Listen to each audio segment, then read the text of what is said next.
All right, here we are with Lulu. We are starting our day off, okay, with our door approach. So you can see they come to the door, and the first thing they do is they're gonna go back to that patient sit, right? Let me back up just a little bit. Okay, so we're gonna go to that patient sit. We want the dogs to be patient and sitting on each side of the door. So we're gonna come to this side, and we're gonna open and close that door. Okay, so you can see there she's on the loose leash. We should be able to move. We should be able to greet people. Hello, welcome. How's it going?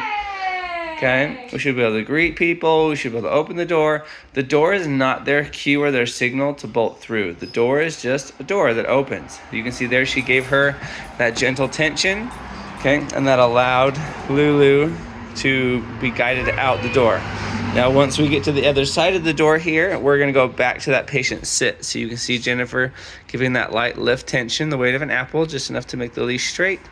Okay, and then she's gonna wait for that sit, and then the release of that pressure happens. Okay, so we do this through every doorway, and that way the dogs learn, okay, that they don't bolt through the doors. The door doesn't mean get excited. The door doesn't mean, to have those energy levels go way up. Okay, the door just means that we are gonna go through and we're gonna be patient, and it's just a doorway. Okay, and I'm here, we've got Norma, okay, on this side of the door. So if I shut the door, okay, we're gonna shut the door. You can see as soon as someone came to the other side, she opened and closed here. We're gonna hand off, okay. All right, so Scott is keeping that loose leash until there's pressure. When he's open and closing, if she stands up, then he lifts up that weight of an apple. It's all about timing too. We want to make sure as soon as that bum leaves the ground, we lift up on that leash. And as soon as that bum hits the ground, our leash comes down. So bum down, bum up, hand up. You can see she's just moving around, keeping that nice loose leash. We talk to people.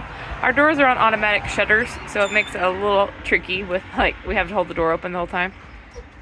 You can see she's super excited. We have lots of clients checking in and out.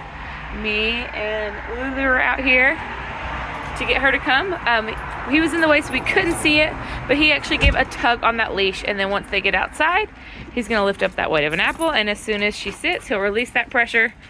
But it's kind of a game of like red light, green light. She sits, pressure off, she stands, pressure up. Sits, pressure off, she stands, pressure up. Are you doing a re-entry? So Scott's gonna go inside again, so he's lifting up the weight of an apple. She says, no way, I'm not going in again, I'm going out. So then he's gonna give that tug to have her come in with him. He's gonna have her sit on the inside. We have this awkward stair that's right there, so sometimes they sit on the stair, it's totally fine as long as that bum goes down. And now we're practicing again.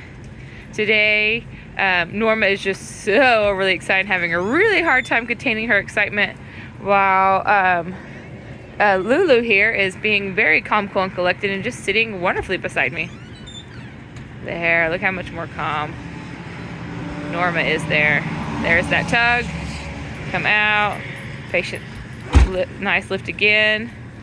And we're just doing a constant pressure. We're not doing a bounce or a jerk or anything. You kind of see Scott's hands moving, but it's not really him moving or jerking. It is Norma moving her head, and he's just keeping that constant pressure with her. And then when we're ready to go on the walk, he'll just give a little tug again, just as if we were going to go through the door. And then we're going to work on those 5 tools. So you can see, like we talked about yesterday, most important, Scott's arm is down by his side, slightly behind him, offset by like where his back pockets would be. And then we're gonna go over the 5 tools. So right there, that's a reset. That's one tool that we have in our pocket we can use anytime pressure is created. So you're gonna make that loose but short leash, and you're gonna use the 5 tools anytime there's pressure. There was another reset.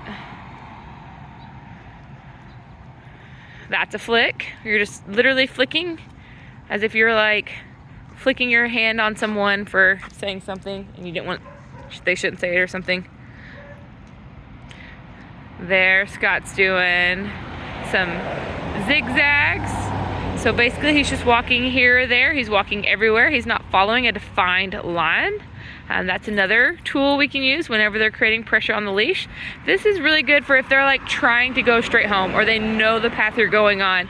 Doing some zigzags and keeping them paying attention to you and watching you is really important, because it's nice for them to be paying attention to you instead of pulling forward to wherever they're going.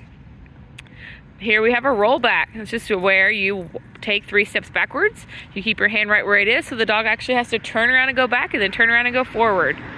That's one of our other tools. That's our 4th tool for getting them to walk on a loose leash beside us. Again, we do these anytime pressure is created on that leash. We're not watching for where the dog's body position is. We're knowing where our hand is, and we're waiting for that pressure on the leash. Now we have a direction change. That's just where you do a complete 180 and go the opposite direction. This is great if let's say there's like a dog who's super crazy and excited ahead of you, and then all of a sudden Norma starts to get crazy and excited. Doing a 180 and turning around and walking the other way until she's calm, cool, and collected, and then going back towards that crazy thing until you're eventually able to pass it in a calm, cool, collected state is really important, because then the next time you won't have to do quite so much of that ping pong 180 turning, because she'll know she made it past it the first time. And then it just gets better and better and better until you're able to just walk anywhere, doing anything, and they'll just be calm, cool, and collected. So those are our 5 tools. Again, you need your loose but short leash. Your hand needs to be placed there. So then when pressure is created on the leash, you'll do a reset, a rollback, a flick, a zigzag, or a direction change.